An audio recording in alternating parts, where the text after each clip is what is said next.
Chapter 19. Better is the poor that walketh in his integrity than he that is perverse in his lips and is a fool. Also that the soul be without knowledge, it is not good, and he that hasteth with his feet sinneth. The foolishness of man perverteth his way, and his heart fretteth against the Lord.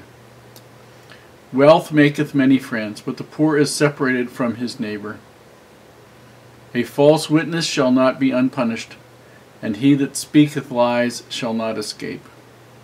Many will entreat the favor of the prince, and every man is a friend to him that giveth gifts. All the brethren of the poor do hate him. How much more do his friends go far from him? He pursueth them with words, yet they are wanting to him. He that getteth wisdom loveth his own soul. He that keepeth understanding shall find good. A false witness shall not be unpunished, and he that speaketh lies shall perish. Delight is not seemly for a fool, much less for a servant to have rule over princes. The discretion of a man deferreth his anger, and it is his glory to pass over a transgression. The king's wrath is as the roaring of a lion, but his favor is as dew upon the grass. A foolish son is the calamity of his father, and the contentions of a wife are a continual dropping. House and riches are the inheritance of fathers, and a prudent wife is from the Lord. Slothfulness casteth into a deep sleep, and an idle soul shall suffer hunger. He that keepeth the commandment keepeth his own soul, but he that despiseth his ways shall die. He that hath pity upon the poor lendeth unto the Lord, and that which he hath given will he repay him again.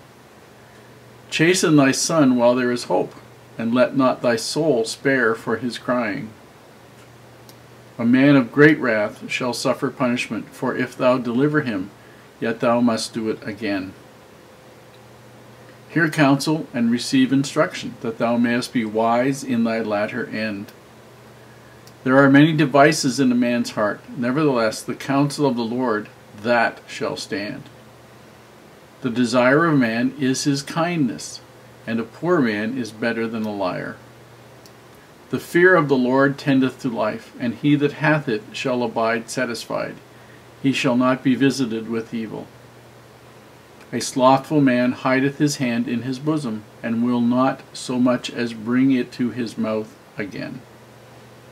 Smite a scorner, and the simple will beware, and reprove one that hath understanding, and he will understand knowledge.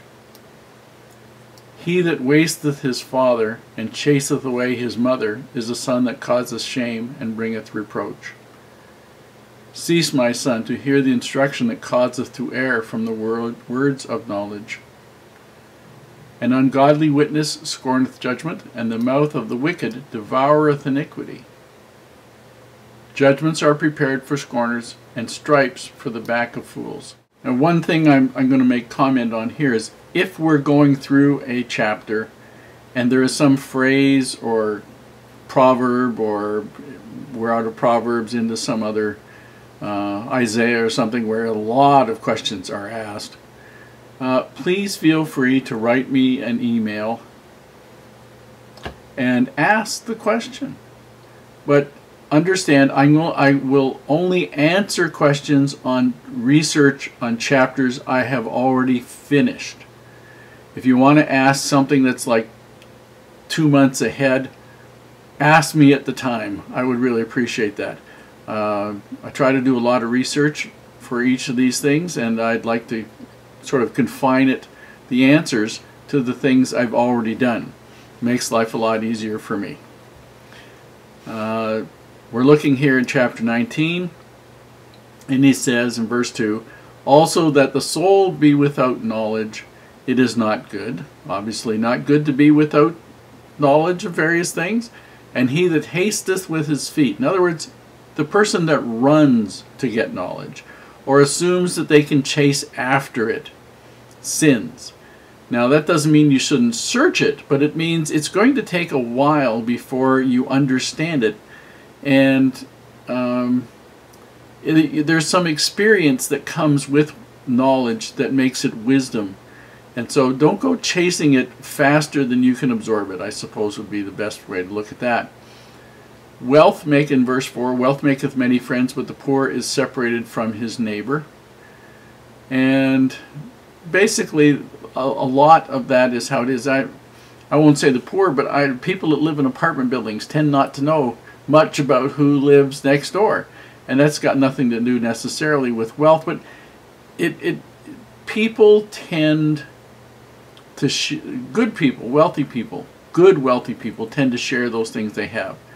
And so there are a lot of people that know them, and people that are poor tend to stay to themselves, and so they tend not to have as many friends. That isn't universal, but it tends to be something that you can understand. Verse 6, many will entreat the favor of a prince, and every man is a friend to him that giveth gifts. And that we see that, you know, if the prince can give you some sort of elevated station or appoint you to a position where you might make some wealth or whatever, oh yes, you're a wonderful, smart guy, yes you are, Prince so-and-so, yeah, great, now you want him to think nice of you. Every man is a friend to him that giveth gifts. But as long as the gifts are there. But if the gifts stop, are they still going to be your friends? Probably not. Now it says, all the brethren of the poor do hate him. Now there's a connotation here, and that means all those people who know somebody who's constantly begging of him. This is what the words sort of mean. Do hate him. They hate being used, abused, having their friendship used and abused. How much more do his friends go far from him? In other words, those people who might choose to be his friends if he was less abusive, if he took advantage of people less. He pursueth them with words. Oh, please, please, please, can't you help me out? That doesn't get you anywhere. And it says, delight is, in verse 10, delight is not seemly for a fool, much less for a servant to have rule over princes. And basically all he's saying here is delight, being happy, being joyful in a righteous sense is not seemly, doesn't seem appropriate for somebody who's a fool, because the person who's a fool will celebrate in ways that are simply not appropriate. And he says much less, that it would make more sense for a servant to rule over princes than for a fool to have delight and celebrate wisely. A little awkward phraseology there, but I hope you get the idea. Verse 11, the discretion of a man deferreth his anger. In other words, instead of blowing up right at the time, think about it. You may, in thinking of it, realize that maybe there's something there you need to take a closer look at. Maybe getting angry isn't the thing you need to do. Maybe it isn't wise. Verse 13, a foolish son is the calamity of his father, and the contentions of a wife are a continual dropping. Continual dropping means constant wearing away. It can mean constantly hard to deal with. You know, a wife who never, and it could, of course, it could also be a husband who never, but in this case it's a wife. The contentions of a wife are a continual depressing thing.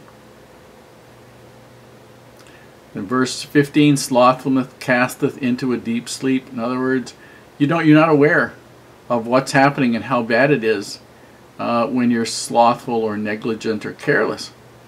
An idle soul shall suffer hunger. He that keepeth the commandment keepeth his own soul, but he that despiseth his ways shall die.